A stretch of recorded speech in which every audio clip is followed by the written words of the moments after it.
Ya, saudara sekalian, umat Kristen, gereja-gereja Tuhan akan memperingati kenaikan Yesus ke sorga. Tapi tahukah saudara bahwa kenaikan Yesus ke sorga memang dipercayai oleh seluruh umat Kristen itu sesuatu yang dicatat dalam Alkitab. Tapi ada orang-orang tertentu yang memang mempercayai Yesus naik ke sorga, namun dia naik secara roh. Peristiwa itu dipahami secara berbeda dengan apa yang dimengerti oleh Kristen mainstream. Saya akan membahas tentang topik kenaikan Yesus ke sorga yang merupakan respons terhadap saksi-saksi Yehova. Bagaimana pendapat daripada saksi Yehova tentang peristiwa kenaikan Yesus ke sorga? Mari kita simak bersama.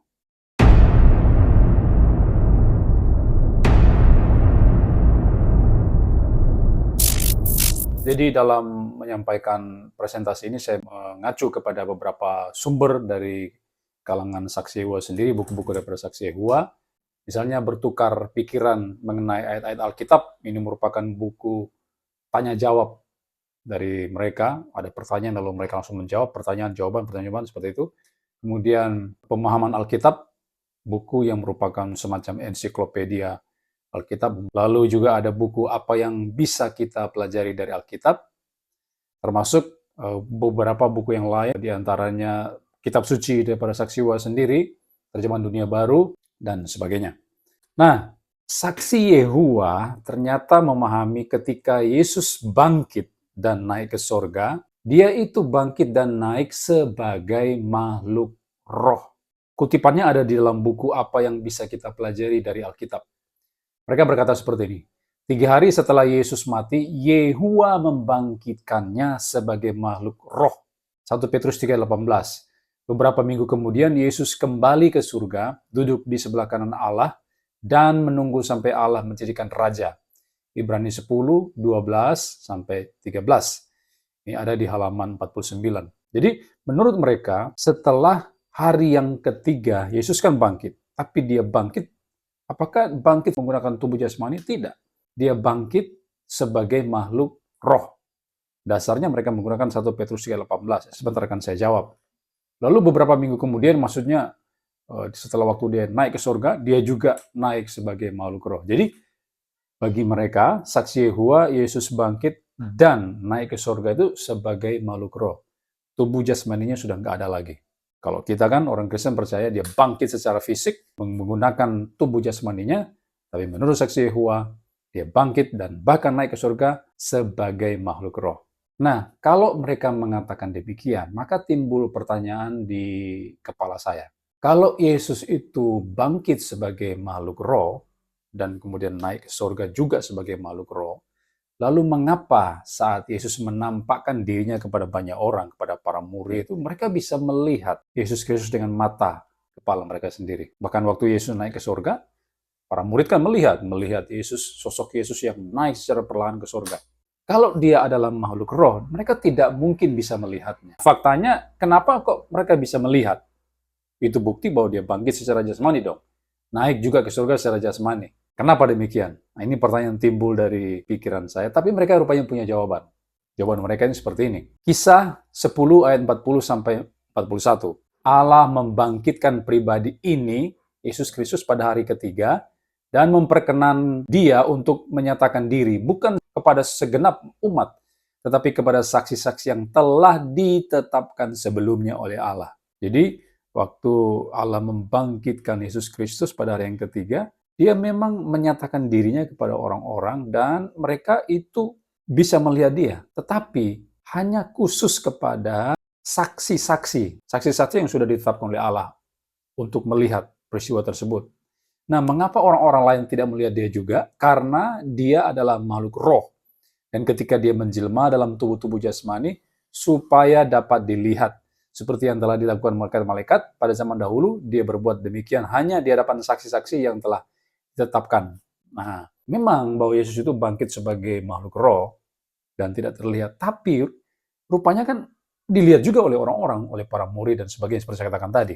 Jawaban mereka adalah, Yesus memang terlihat, tetapi secara khusus dia hanya menyatakan diri kepada orang-orang tertentu. Yang mereka sebut sebagai saksi-saksi yang sudah ditetapkan oleh Allah itu.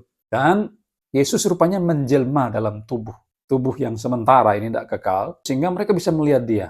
Untuk apa? Untuk kepentingan para saksi tersebut. Karena kalau tidak ada orang yang melihat peristiwa kebangkitan Yesus, wah ini bisa cilaka, ini tidak ada saksinya.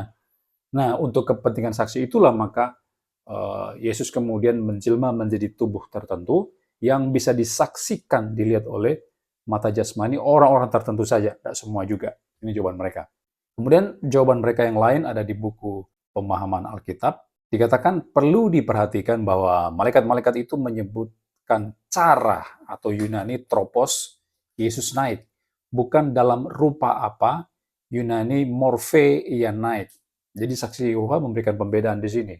Yang menjadi penekanannya itu cara daripada kenaikan Yesus, bukan kepada dalam rupa apa.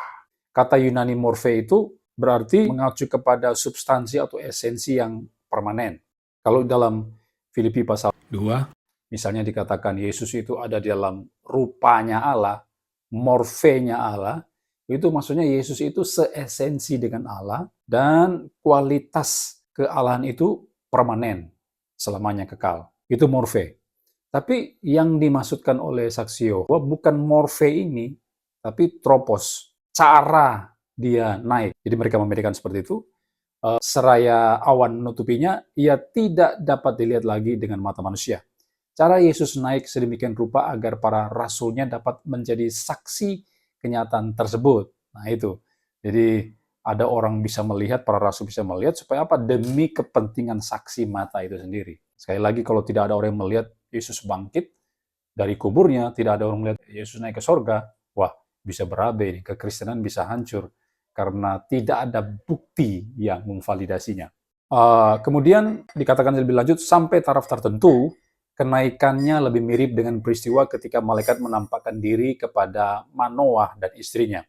Malaikat itu menyuruh mereka mempersiapkan korban, dan pada waktu nyala api naik dari mezbah ke langit, naiklah malaikat Yehua dalam nyala api dari mezbah sementara Manoah dan istrinya menyaksikan. Hakim-Hakim 13 ayat 20. Jadi bahwa peristiwa kebangkitan dan kenaikan Yesus yang bisa dilihat oleh para rasul itu, mereka kemudian mengaitkan dengan peristiwa Teofani di Perjanjian Lama atau Kristofani. Jadi penampakan pribadi kedua daripada Allah Tritunggal dalam wujud tertentu yang bisa dilihat. Jadi mereka mengarahkan ke sana. Ini argumen mereka. Kemudian mereka meneruskan seperti ini. Walaupun Yesus mulai naik ke surga dengan tubuh jasmani, dengan demikian dapat dilihat oleh murid-murid yang sedang mengamatinya, tidak ada dasar untuk berasumsi bahwa ia terus berada dalam tubuh jasmani setelah ia tertutup awan-awan. Nah ini yang penting ya. Walaupun orang-orang bisa melihat dia, tapi penglihatan itu hanya sementara aja. Tidak ada dasar untuk berasumsi, beranggapan. Jadi mereka menyerang posisi kekristenan di sini. Kalian orang Kristen tidak punya dasar sama sekali untuk beranggapan bahwa dia terus berada dalam tubuh jasmaninya itu setelah ia tertutup awan. Maksudnya setelah dia naik ke surga, setelah dia ada di surga. Tidak ada dasar Alkitab bahwa dia ada di dalam tubuh jasmaninya. Kemudian saksi Yehova melanjutkan bahwa Rasul Petrus menyatakan bahwa Yesus mati sebagai manusia, tetapi dibangkitkan sebagai roh. 1 Petrus 3:18. Ini teks yang mereka gunakan untuk menyatakan Yesus bangkit sebagai makhluk roh. Kemudian Paulus menyatakan peraturan bahwa daging dan darah tidak dapat mewarisi kerajaan Allah. 1 Korintus 15 ayat 50, bandingkan juga pernyataan Yesus di Yohanes 12 dengan 1 Korintus 15, dan seterusnya. Ini ada dalam buku Pemahaman Alkitab jilid 1, halaman 1222 sampai 1223. Nah, ada dua teks yang mereka jadikan dasar. 1 Petrus 3:18, kemudian mengapa Yesus bangkit dan naik ke surga sebagai makhluk roh? Karena menurut 1 Korintus 15 ayat 50, daging dan darah tidak dapat mewarisi kerajaan Allah. Daging dan darah tidak bisa masuk surga. Nah, ini menjadi alasan mereka, kenapa mereka percaya kepada pemahaman bahwa Yesus bangkit dan naik ke surga sebagai makhluk roh. Dua teks ini akan sebentar saya jawab ya. Lalu kalau Yesus itu bangkit dan naik ke surga sebagai makhluk roh ini maksudnya siapa? Siapa ini makhluk roh? Makhluk roh kan ada macam-macam. Allah bisa dikatakan juga sebagai makhluk roh. Allah itu adalah roh, Yohanes bilang kan. Tapi bukan hanya Allah yang adalah roh. Setan juga roh. Iblis roh. Malaikat juga roh. apalagi yang roh, genderuwo, atau apa, kuntilanak, dan sebagainya. Jadi, maksudnya sebagai makhluk roh itu apa? Siapa? Menunjuk pada siapa? Nah, secara spesifik mereka mengatakan makhluk roh yang dimaksud ke sini adalah malaikat Mikael. Maka, ketika Yesus bangkit dan naik ke surga itu, dia sebagai makhluk roh yang bernama malaikat Mikael. Di dalam buku mereka, pemahaman Alkitab, dinyatakan bahwa bukti-bukti berdasarkan Alkitab menunjukkan bahwa Mikael adalah nama putra Allah sebelum ia meninggalkan surga untuk menjadi Yesus Kristus dan juga setelah ia kembali ke surga. Jadi kristologi saksi Yehova itu seperti begini ya. Mulanya sebelum Yesus ada di dunia, dia adalah makhluk roh yang bernama malaikat Mikael. Kemudian setelah ada di dunia, malaikat Mikael ini udah hilang, nggak ada lagi. Kemalaikatannya udah nggak ada lagi, hilang. Total, dia menjadi manusia 100%. Kemudian setelah dia bangkit dan naik ke surga, malaikatnya itu muncul lagi. Si Mikael ini muncul lagi, diciptakan ulang oleh Allah Yehuwa. Jadi Yesus yang hanya, waktu di dunia hanya sekedar tubuh manusia jasmani biasa, kemudian setelah bangkit naik ke surga, dia kembali menjadi Mikael, makhluk roh. Dia diciptakan kembali sebagai Mikael oleh Allah Yehuwa. Ini posisi kristologi daripada saksi Yehuwa. Nah, sekarang saya akan memberikan tanggapan. Tanggapan saya sebagai seorang Kristen, kita kalau belajar Alkitab secara benar dan tepat, dengan menerapkan prinsip-prinsip hermeneutik yang benar, kita akan mencapai sebuah kesimpulan bahwa Yesus itu bangkit dan naik ke surga dengan tubuh jasmaninya. Ini kalau kita mau baca Alkitab secara bertanggung jawab ya. Buktinya apa? Ada beberapa hal. Pertama, jauh hari sebelum Yesus bangkit dari kematian, dia sudah menubuatkan peristiwa tersebut. Ada di dalam teks Yohanes 2 ayat 19 sampai 22 ya. Jawab Yesus kepada mereka, rombak bait Allah ini dan dalam 3 hari aku akan mendirikannya kembali. Ayat 20, lalu kata orang Yahudi kepadanya, 46 tahun orang mendirikan bait Allah ini, dan engkau dapat membangunnya dalam 3 hari. 21, tetapi yang dimaksudkannya dengan bait Allah ialah tubuhnya sendiri. Jadi waktu di ayat yang ke-19, dia mengatakan rombak bait Allah ini, maksudnya waktu dia mati, dalam 3 hari aku akan mendirikannya kembali. Maksudnya aku akan bangkit sendiri. Ini belum terjadi. Dia sudah menubuatkan itu bahwa dia akan bangkit secara jasmani. Karena ini bicara tentang tubuh kebangkitan. Dia membangkitkan tubuhnya sendiri. Kata tubuh kalau sudah perhatikan di ayat yang ke-21 itu dari kata Yunani somatos. Kemudian kalau sudah melihat dalam Yohanes 20 ayat 12, ada muncul kata mayat di terjemahan Lembaga Alkitab Indonesia, di mana saat Maria menjenguk kubur Yesus dan melihat tempat di mana Yesus berbaring, ternyata dia sudah tidak ada lagi di sana. Nah, kata mayat dalam ayat itu dari kata Yunani soma. Sedangkan kata roh, misalnya dalam 1 Petrus 3:18 yang digunakan saksi Yehuwa untuk menjadi landasan posisi argumentasi mereka, itu dari kata Yunani pneumati.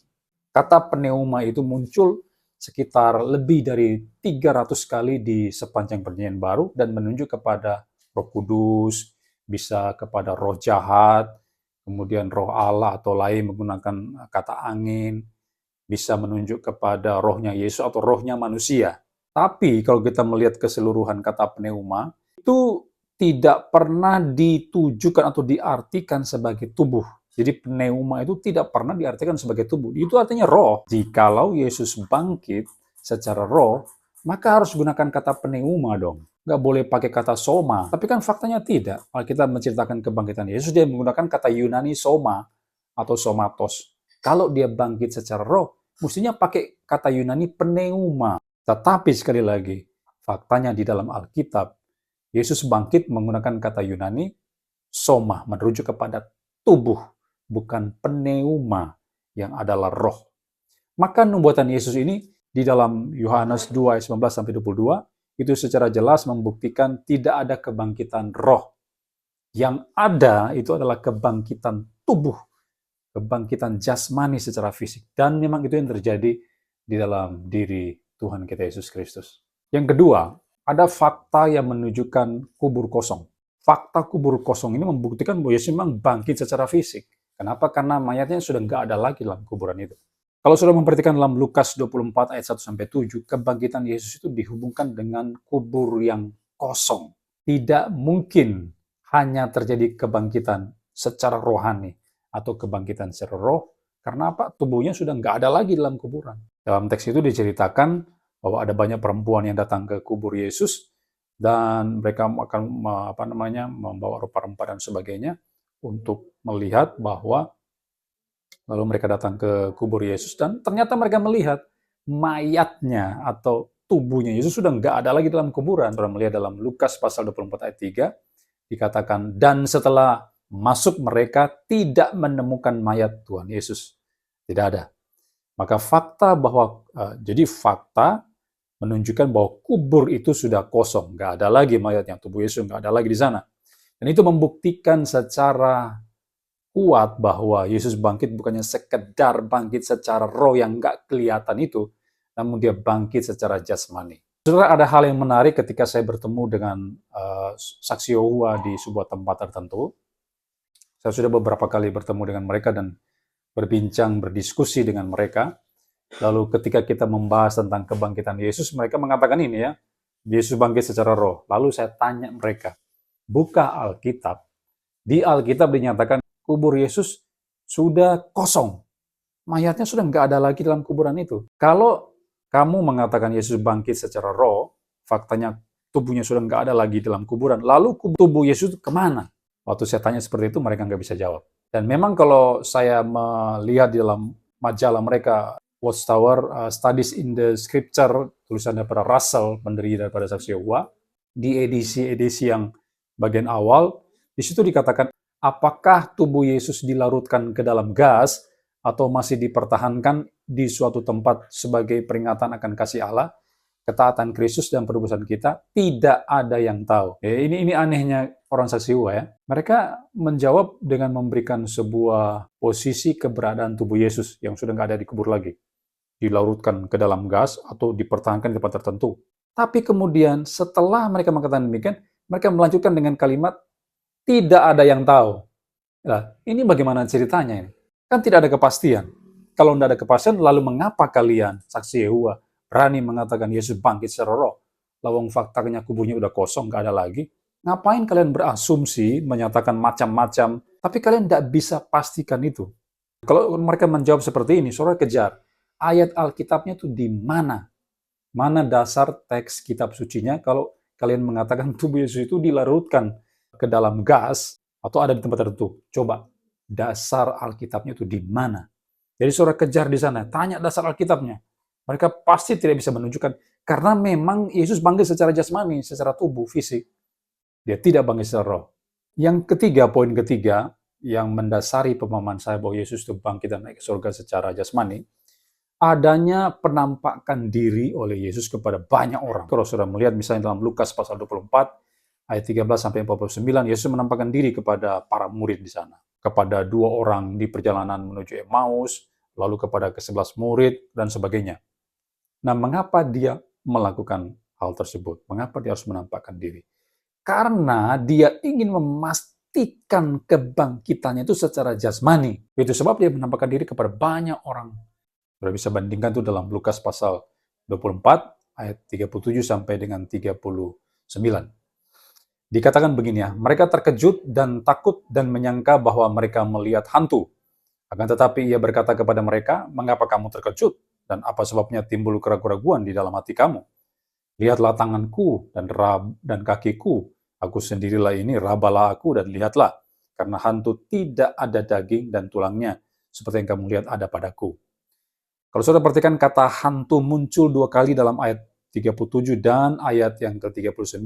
Kata hantu itu dari kata Yunani pneuma, yang artinya adalah roh. Sekarang kalau menurut Saksi Yehova, Yesus itu bangkit secara makhluk roh, sebagai makhluk roh. Silakan saudara ganti kata hantu di dalam 2 ayat ini dengan kata roh. Coba saya ganti ya. Kita akan baca seperti ini. Mereka terkejut dan takut dan menyangka bahwa mereka melihat roh. Lalu ayat 39, Yesus berkata, lihatlah tanganku dan kakiku, aku sendirilah ini, rabalah aku dan lihatlah, karena roh tidak ada daging dan tulangnya. Seperti yang kamu lihat, ada padaku. Maka terlihat jelas di dalam teks ini bahwa Yesus tidak mau para murid itu menganggap dia sebagai makhluk roh. Ya kan? Kalau saudara ganti kata hantu dengan roh itu. Yesus tidak mau mereka mempunyai persepsi bahwa dia bangkit sebagai makhluk roh. Tidak mau. Kenapa? Karena roh itu tidak ada daging, tidak ada tulangnya. Ini aku, coba, rabalah aku, lihatlah aku. Bahkan ketika Yesus melihat mereka belum sungguh-sungguh percaya, Yesus kembali membuktikan dia sudah bangkit di dalam tubuh jasmani itu dengan apa? Meminta makanan kepada mereka. Dan Yesus memakannya di depan murid-muridnya. Kalau melihat di ayat 41 sampai 43. Nah, jadi dalam berbagai cara Yesus ingin membuktikan kepada para muridnya bahwa dia itu memang bangkit dengan tubuh jasmaninya. Dia tidak bangkit secara roh. Menyuruh mereka melihat, meraba tangan kakinya, kemudian dia makan di depan mereka dan sebagainya. Sekali lagi, itu untuk membuktikan dia bangkit bukan sebagai makhluk roh. Poin yang keempat, mengapa saya memahami Yesus bangkit dan naik ke surga sebagai dengan tubuh jasmaninya? Karena Alkitab menyatakan Yesus adalah yang pertama bangkit. Dia menjadi yang sulung atau yang pertama bangkit dari antara orang mati. Teksnya banyak, 1 Korintus 15 ayat 20-23, Kolose 1 ayat 18, Wahyu 1 ayat 5. Dia bangkit dalam tubuh kebangkitan. Jadi waktu Yesus bangkit memang dia bangkit bukan menggunakan tubuh yang lama, tubuh yang fana, yang bisa binasa itu, bisa mati ulang. Tapi dia bangkit dengan tubuh kebangkitan, tubuh yang baru, tubuh kemuliaan. Saudara bisa membandingkan itu dalam 1 Korintus 15 ayat 51 sampai 52. Paulus menceritakan ada kebangkitan orang mati di sana dan kita yang percaya Yesus itu akan diubahkan dengan tubuh yang baru, ya, tubuh kebangkitan. Lalu Alkitab mengatakan Yesus adalah yang sulung pertama bangkit. Kemudian kita yang percaya akan juga bangkit pada akhir zaman. Nah, ini bagusnya di situ ya. Kristen percaya Yesus sudah bangkit, kita pun akan dibangkitkan dan hidup kekal bersama Dia. Jadi kalau saudara tidak percaya kepada Yesus sebagai Tuhan dan Juru Selamatmu, engkau memang akan dibangkitkan. Semua manusia akan dibangkitkan, baik yang percaya maupun tidak percaya. Tapi yang membedakan antara orang percaya dan tidak percaya, yang percaya akan dibangkitkan, akan diberi hidup yang kekal, tapi yang tidak percaya dibangkitkan dan kemudian akan dihukum secara kekal permanen dalam neraka. Jadi saudara mau pilih, saudara mau bangkit untuk hidup kekal, atau saudara mau bangkit untuk dibinasakan di dalam neraka. Caranya bagaimana saudara hidup kekal dengan tubuh kebangkitan yang baru? Percaya Yesus sebagai Tuhan dan Juru Selamat. Nah, saudara sekalian, kalau Yesus itu bangkit secara roh, maka kita semua akan bangkit juga secara roh. Kenapa? Karena Yesus dikatakan sebagai yang sulung yang pertama bangkit. Kalau dia bangkit sebagai roh, makhluk roh, kita juga akan bangkit sebagai makhluk roh. Apakah demikian? Enggak. 1 Korintus 15, Paulus menegaskan secara sangat tegas di sana, adanya kebangkitan tubuh. Itu sebab pengakuan iman rasuli yang dibacakan dalam gereja-gereja Protestan, termasuk gereja kami setiap minggu, membacakan pengakuan iman rasuli, ada kalimat mati dan dikuburkan, turun ke dalam kerjaan maut, pada hari yang ketiga, bangkit pula dari antara orang mati. Jadi ada kebangkitan orang mati di sana. Kebangkitan orang, maksudnya kebangkitan tubuh. Itu di dalam pengakuan iman rasuli. Sekali lagi ya, kalau Yesus bangkit secara roh, berarti kita juga akan bangkit secara roh, karena dia adalah yang pertama bangkit. Dan itu tidak memungkinkan karena yang dimaksudkan dalam 1 Korintus pasal 15 itu bukan kebangkitan roh, tapi kebangkitan daging atau kebangkitan tubuh. Kebangkitan soma dalam Yunani, bukan pneuma. Mengapa demikian? Karena roh orang percaya sudah ada di surga. Nah, posisi reform di dalam memahami eskatologi, bicara tentang kematian jasmani misalnya, pada waktu manusia mati itu, dia kemana? Reform berpendapat bahwa ketika kita mati, manusia mati, roh orang percaya itu langsung ke surga. Itu dasarnya ada ya, dasarnya misalnya dalam 2 Korintus 5 ayat 1, dikatakan ketika kemah tubuh kita ini dibongkar, maksudnya ketika kita mati, Allah menyediakan tempat yang kekal di surga. Kurang lebih seperti itu kata-katanya. Menurut seorang penafsir, teks tersebut menyatakan tidak ada selang waktu antara peristiwa kematian seseorang, orang percaya itu, dengan keberadaannya di surga.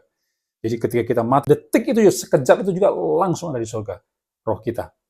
Nah, kalau roh kita ada di surga sudah, ketika kita mati, dan saksi Yehova mengatakan manusia itu akan bangkit secara roh, itu bagaimana ceritanya? Lawang rohnya sudah ada di surga, rohnya nggak mengalami kematian di kubur. Yang dikubur itu cuma tubuhnya doang, cuma tubuh jasmaninya, fisiknya, tapi rohnya sudah ada di surga.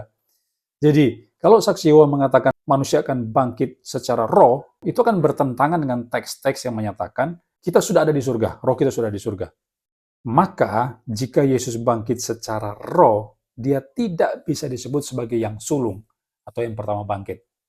Alkitab kan mengatakan dalam 1 Korintus 15 akan ada kebangkitan orang mati, kebangkitan tubuh. Nah, kalau saksi Yehova mengatakan Yesus bangkit secara roh, bukan secara tubuh, dia nggak bisa disebut yang sulung atau yang pertama bangkit. Karena dia bangkitnya secara roh, kita bangkitnya secara tubuh. Tidak ada ketersambungan di sana. Ayat-ayat kita menjadi kacau balau dibuat oleh saksi Yehova ini. Itu poin keempat.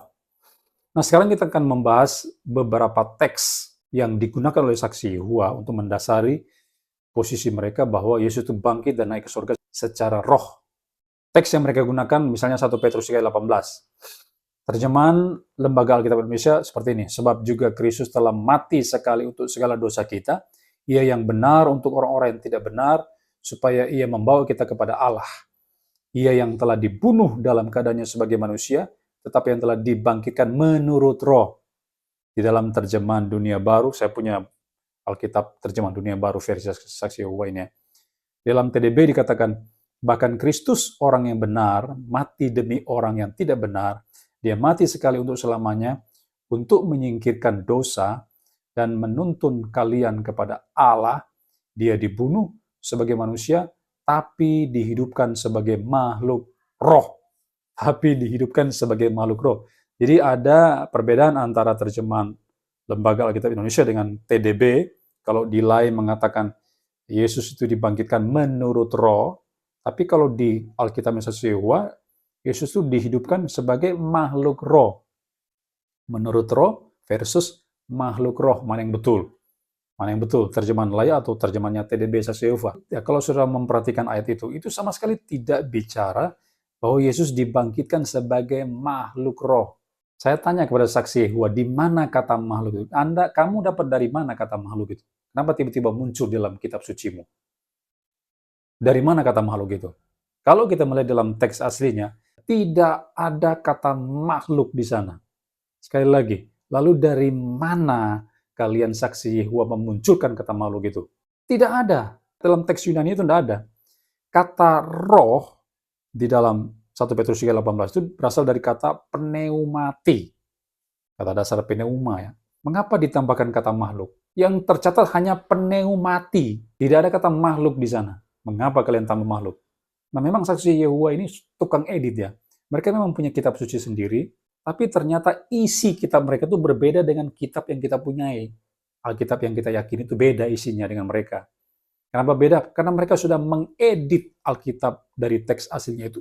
Diedit sedemikian rupa, ditambal sulam. Untuk apa? Untuk menyesuaikan dengan doktrin mereka. Untuk mencocokkan dengan posisi iman mereka. Lalu teks-teks yang menyatakan Yesus Allah misalnya, dan sebagainya mereka rubah menjadi Yesus bukan Allah. Yesus tidak kekal, Yesus diciptakan dan sebagainya. Misalnya Yohanes 1 ayat 1, pada mulanya adalah firman. Firman itu bersama dengan Allah dan firman itu adalah Allah. Ini terjemahan Lembaga Alkitab Indonesia. Teks aslinya memang bilang begitu. Tapi dalam TDB, Saksi Yehova mengedit kalimat itu. Kalau di dalam terjemahan Lembaga Alkitab Indonesia mengatakan, dan firman itu adalah Allah, Saksi Yehova, karena mereka tidak percaya Yesus adalah Allah, mereka ubah bahasa aslinya itu yang menyatakan firman itu adalah Allah menjadi firman itu suatu Allah. Ini kacaunya mereka ya. Mereka bukan hanya tidak paham Alkitab, tapi mereka juga penipu. Menipu banyak orang dengan kitab suci yang mereka edit sukanya mereka sendiri itu. Mereka tukang tipu di sini. Yang benar, saudara, kalau saudara melihat dalam 1 Petrus 3:18 dalam teks aslinya itu, yang benar adalah Yesus itu dibangkitkan oleh roh. Saya lebih setuju dengan terjemahan King James Version atau NIV yang menyatakan sebagai by the Spirit. Menurut roh itu menurut, kalau kita baca dalam terjemahan King James dan NIV, dikatakan by the Spirit, oleh roh. Yang dimaksudkan di sini bukan berarti Yesus itu bangkit secara roh, tapi bahwa Yesus dibangkitkan oleh kuasa roh, roh Allah atau roh kudus. Itu maksudnya.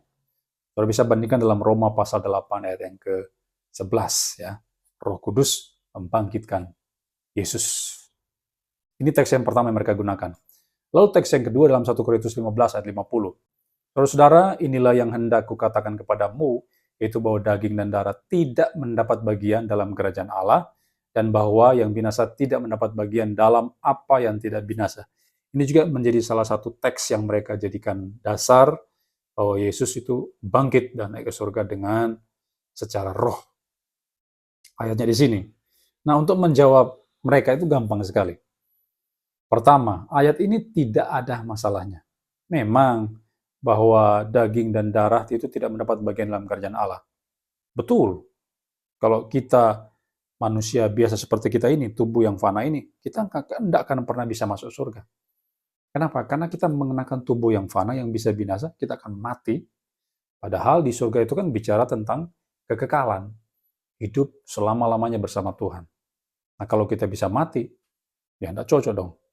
Jadi, tubuh yang fana ini tidak bisa masuk surga, karena bersifat sementara. Sementara surga itu adalah kekal adanya. Tidak ada masalah dengan teks ini. Yang kedua, memang benar bahwa daging dan darah itu tidak mendapat bagian dalam kerajaan Allah. Kita tidak bisa langsung ke surga dengan tubuh kita sekarang ini. Tapi bagaimana caranya supaya kita bisa ke surga? Itu sebab di ayat selanjutnya ada penjelasannya. Jadi saksi Yehova jangan hanya menyoroti satu teks ini aja di ayat 50. Kalian harus melanjutkan melihat ayat-ayat selanjutnya.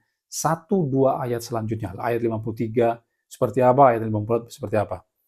Ayat 53 dan 54 menjelaskan ayat yang ke-50 yang kalian jadikan dasar argumentasi untuk menyatakan Yesus itu bangkit dan naik surga sebagai makhluk roh. Makanya baca ayat selanjutnya. Saksi Yehova ini tidak mengerti prinsip penafsiran yang benar, hanya asal cuma satu teks, lalu langsung memberikan kesimpulan. Mereka tidak melihat bagaimana keterkaitan dengan ayat sebelumnya, ayat setelahnya, dengan kitab-kitab lain di dalam Alkitab, dengan perjanjian lama dan sebagainya. Nggak ada, cuma ambil satu ayat, langsung beri kesimpulan. Itu sebab banyak sekali penafsiran mereka yang kacau balau, karena punya prinsip penafsiran yang ngawur seperti itu. Kalau kita melihat di ayat selanjutnya, ayat 53 dan 54, nanti kan ada kebangkitan orang mati, dan kita akan diubah, dikatakan. Tubuh kita ini akan diubah menjadi tubuh yang baru, tubuh kebangkitan, yang tidak bisa binasa. Itu sebab kalau kita bangkit nanti pada akhir zaman, waktu Yesus datang kali kedua, kita akan diubahkan. Tubuh kita yang fana ini diubah menjadi tubuh kebangkitan. Tubuh surgawi yang tidak bisa binasa. Itu sebab dengan tubuh kebangkitan kita ini, kita akan dibawa ke surga oleh Tuhan. Kita akan masuk surga dengan tubuh yang baru ini, yang tidak bisa binasa. Jadi, pemahaman orang Kristen yang memahami bahwa Alkitab menyatakan Yesus bangkit dan naik ke surga dengan tubuh jasmani, itu cocok dengan 1 Korintus 15 ayat 50.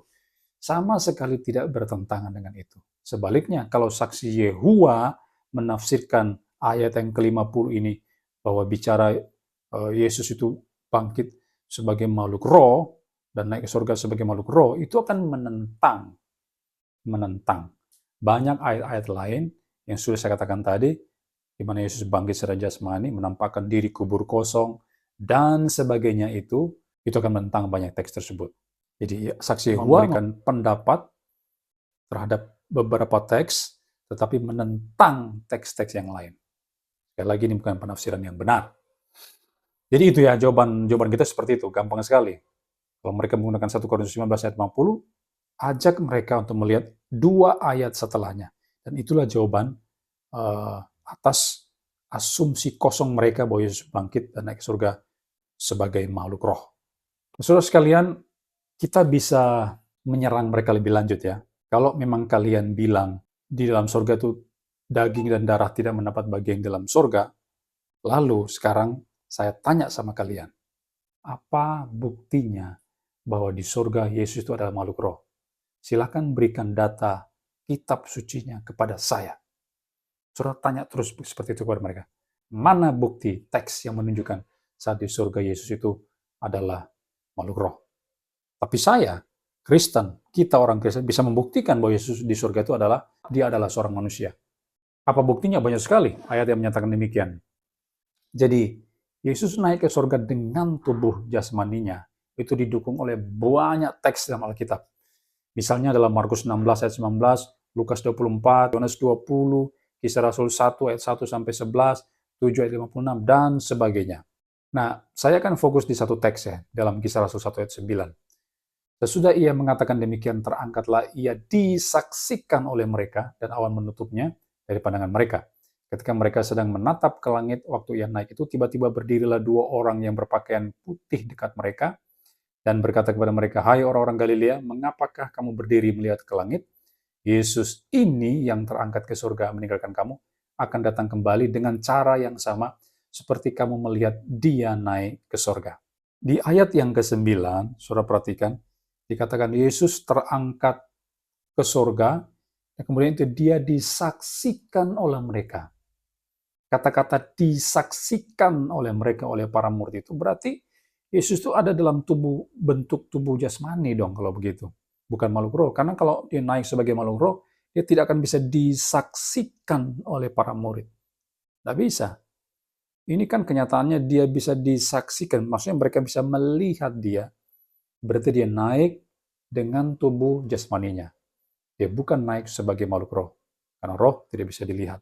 Dan dikatakan di ayat 11, ia akan datang kembali dengan cara yang sama seperti kamu melihat dia naik ke surga. Kalau mereka menyaksikan Yesus naik ke surga dengan tubuh jasmaninya, maka di surga dia juga adalah manusia, memiliki tubuh jasmani, dan akan datang kembali dengan cara yang sama. Maksudnya dengan tubuh jasmani itu. Tentu saja dengan tubuh jasmani yang sudah diubahkan. Tubuh kemuliaan, tubuh surgawi ya. Bukan tubuh yang fana lagi. Ini adalah dasar teks yang salah satu ayat yang memberikan landasan yang kuat bagi pemahaman Kristen bahwa Yesus bangkit dan naik ke surga dengan tubuh jasmaninya. Tapi ada jawaban saksi Yehova tadi kan, jawabannya. Jadi memang betul Yesus naik dengan jasmani, tapi itu cuma sementara, saksi Yehova bilang. Cuma sementara demi kepentingan para saksi mata. Saya katakan tadi ya, karena kalau tidak ada saksi mata, wah bisa cilaka ini, kekristenan bubar aja kalau begitu. Yesus bangkit, tidak ada orang yang lihat. Yesus naik ke surga, tidak ada orang yang lihat. Habislah kita, tidak ada bukti yang memvalidasinya. Bisa kaca balau itu Kristen. Jadi itu cuma sementara doang, orang-orang bisa melihat itu menurut saksi Yehova cuma sementara karena Yesus menjelma sebagai tubuh gitu, dalam tubuh jasmani, tapi tidak ada dasar yang kuat menurut saksi Yehova untuk berasumsi bahwa dia akan tetap ada di dalam tubuh jasmani pada waktu dia ke surga. Tidak ada dasarnya. Faktanya menurut saksi Yehova dia di surga sebagai makhluk roh. Ini jawaban mereka. Nah, kalau mereka menjawab seperti itu, saudara kejar lagi mereka ya. Tanyakan kepada mereka di mana dasar kitab sucinya. Di mana dasar kitab sucinya. Kalau kalian menganggap bahwa di surga Yesus adalah makhluk roh, mana teks sucinya? Kalau kita dengan gampang bisa membuktikan bahwa dia naik ke surga, di waktu dia di surga, dia tetap adalah seorang manusia. Dasarnya di mana? Banyak sekali. Kalau saudara melihat dalam Filipi pasal 2 ayat 19, itu ada nama Yesus yang dimunculkan di sana ya. Segala lutut akan bertelut, menyembah, mengaku Yesus sebagai Tuhan. Ya, dalam Filipi pasal 2 ayat 10. Bentar saya buka dulu Filipi pasal 2 ayat yang ke-10. Dikatakan supaya dalam nama Yesus bertekuk lutut segala yang ada di langit dan yang ada di atas bumi dan yang ada di bawah bumi. Supaya dalam nama Yesus, nama manusia Yesus muncul dalam Filipi pasal 2 ayat 10, dan ini bicara Yesus sudah tidak ada di dunia lagi. Pada waktu dia datang kembali pada penghakiman akhir zaman, segala lutut akan bertelut, segala lidah mengaku Yesus adalah Tuhan. Berarti dia adalah manusia. Ya, dia adalah manusia. Kemudian sebagai pengantara, kemanusiaan Yesus itu ditonjolkan. Misalnya di dalam 1 Timotius 2 ayat 5. Karena Allah itu Esa, dan Esa pula dia yang menjadi pengantara antara Allah dan manusia, yaitu manusia Kristus Yesus. Yesus sebagai pengantara, dan dalam 1 Timotius 2 ayat 5 dikatakan, dia tetap adalah manusia. Di surga Yesus kan sebagai imam besar. Imam besar tugasnya, salah satu fungsi tugasnya sebagai pengantara antara Allah dan manusia. Dan pada waktu dia sebagai imam besar di surga, dia tetap disebut sebagai seorang manusia. Maka di surga Yesus adalah manusia dong. Berarti dia punya tubuh jasmani, tubuh fisik. Kristus juga menggunakan istilah anak manusia dalam Matius 26 ayat 64 untuk menjelaskan tahtanya di sorga. Yesus kan bertahta di sorga dan disebut sebagai anak manusia itu memiliki tahta di sorga. Berarti dia adalah manusia. Juga ada dalam Wahyu pasal 1 ayat 13, 14 ayat 14 menjelaskan anak manusia yang memiliki tahta di sorga. Kalau anak Allah itu adalah Allah, Yohanes 5 ayat 18, maka anak manusia itu adalah manusia itu sendiri. Walaupun kita menjumpai dalam kitab Daniel pasal 7, istilah anak manusia itu menunjuk kepada keilahian daripada Yesus. Tapi anak manusia juga bisa diartikan sebagai manusia. Anak Allah adalah Allah, anak manusia adalah manusia itu sendiri. Lalu pada waktu Yesus datang kali kedua, di situ dia masih tetap dinyatakan sebagai anak manusia. Di dalam Matius pasal 26 ayat 64, kita bisa bandingkan Markus 14, lalu Lukas pasal 22. Nah ini ayatnya banyak sekali yang menunjukkan bahwa memang saat di surga Yesus adalah seorang manusia. Dia tetap adalah manusia. Jadi seperti ini ya, kristologinya Saksi Yehova mengatakan bahwa pada mulanya sebelum Yesus di dunia, dia adalah makhluk roh yang bernama Mikael. Kemudian ketika di dunia, malaikat Mikaelnya udah hilang, udah nggak ada lagi, selesai, dia manusia 100%, tanpa kemalaikatan. Kemudian setelah dia bangkit dan naik ke surga, dia kembali menjadi makhluk roh yang bernama Mikael. Ini kristologi Saksi Yehova. Tapi kalau kristologi Alkitab yang benar, kristologi Alkitabiah yang kita percayai, pada mulanya Yesus adalah Allah 100%. Memang dia adalah makhluk roh. Dia adalah Allah 100%, kemudian Allah ini menjadi manusia. Ketika Allah menjadi manusia, dia tidak kehilangan kealahan. Seperti Saksi Yehova tadi, menjadi manusia, kemalaikatannya hilang, tapi tidak ini. Tapi menurut Alkitab, ketika firman Allah atau anak Allah itu menjadi manusia, keilahiannya tidak dia tanggalkan di surga. Dia tetap adalah Allah, tapi menambah natur yang baru. Hakikat yang baru, yaitu manusia. Sehingga dia menjadi Allah dan manusia ketika ada di dunia. Dan keberadaan dwi natur ini terus dia pertahankan waktu dia bangkit, bahkan naik surga, bahkan seterusnya selama-lamanya. Dia tetap adalah Allah dan manusia sejati. Ini posisi kristologi yang benar. Saya akan menyimpulkan dari seluruh apa yang saya sampaikan di sini ya. Pertama, Alkitab mencatat baik kebangkitan maupun kenaikan Yesus ke surga itu bersifat jasmani. Dia bangkit secara jasmani, dia naik ke surga juga, bahkan ada di surga, seterusnya kekal selamanya secara jasmani. Itu saja dengan tubuh yang baru, tubuh surgawi. Dan itu terus ada secara kekal, permanen, selama-lamanya. Dia adalah Allah dan manusia sejati. Yang kedua, ajaran Saksi Yehova yang memahami kebangkitan dan kenaikan Yesus sebagai makhluk roh, itu adalah teori sesat yang melawan kitab suci. Dan mereka sedang memberitakan Yesus yang lain. Waktu mereka mengatakan Yesus bangkit sebagai makhluk roh, dan naik ke surga sebagai makhluk roh, mereka sedang memberitakan Yesus yang lain yang tidak ada di Alkitab. Dan karena itu mereka adalah penyesat bidat. Sebab sudah menceritakan Yesus yang berbeda dengan apa yang dinyatakan di dalam Alkitab. Yang ketiga, argumentasinya Saksi Yehova ini kan didasari pada TDB, Terjemahan Dunia Baru. Nah, tahukah saudara TDB itu apa? Saya sudah katakan tadi ya. TDB itu adalah Alkitabnya Saksi Yehova yang sudah mereka tambal sulam. Sudah diedit, sudah ditambahkan, ada yang dikurangi dan sebagainya. Jadi itu Alkitab editan yang tidak sesuai dengan naskah Ibrani dan Yunani. Tidak sesuai dengan teks aslinya. Dan itu yang mereka jadikan sebagai dasar argumentasi.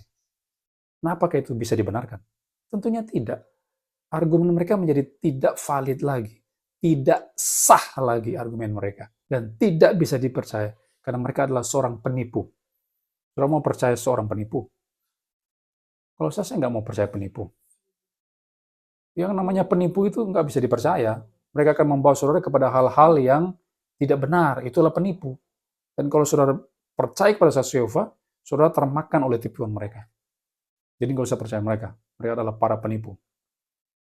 Yang terakhir, kalau saudara melihat dalam 1 Korintus 15 ayat 14, tetapi andai kata Kristus tidak dibangkitkan, maka sia-sialah pemberitaan kami dan sia-sialah juga kepercayaan kamu. Bandingkan 1 Korintus 15 ayat 2 dan 4. Jadi ini bicara tentang kebangkitan tubuh. Sekali lagi ya, kalau saudara membaca 1 Korintus pasal 15, seluruh konteks menyatakan itu kebangkitan tubuh, peristiwa kebangkitan tubuh yang maksudkan Paulus. Kita mengatakan kalau Kristus tidak dibangkitkan, maksudnya tidak dibangkitkan secara jasmani, secara fisik, sia-sialah iman kamu. Yesus naik ke surga sebagai pengantara, sebagai imam besar antara Allah dan manusia, dia harus adalah seorang manusia.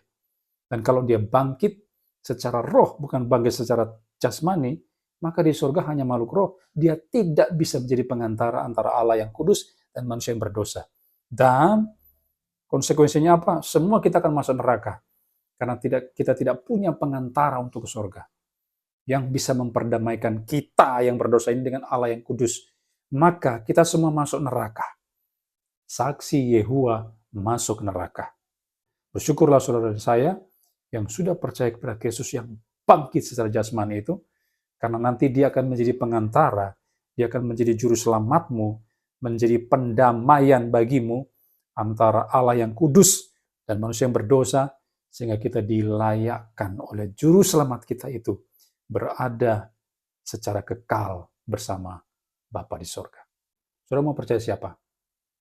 Saksi Yehuwa atau Alkitab? Ingat ya, mereka itu penipu. Alkitab mereka penuh dengan editan, sengaja diubah untuk disesuaikan dengan doktrin mereka, dengan pandangan mereka. Jangan percaya penipu. Percaya apa yang dinyatakan Alkitab, bahwa Yesus bangkit, dan dia naik ke surga, menjadi imam besar, dalam tubuh jasmani yang sudah diubahkan itu, tubuh kemuliaan, untuk menjadi pengantara antara kita yang berdosa dengan Allah. Sehingga, sekali lagi, kita beroleh hidup yang kekal bersama Tuhan di surga.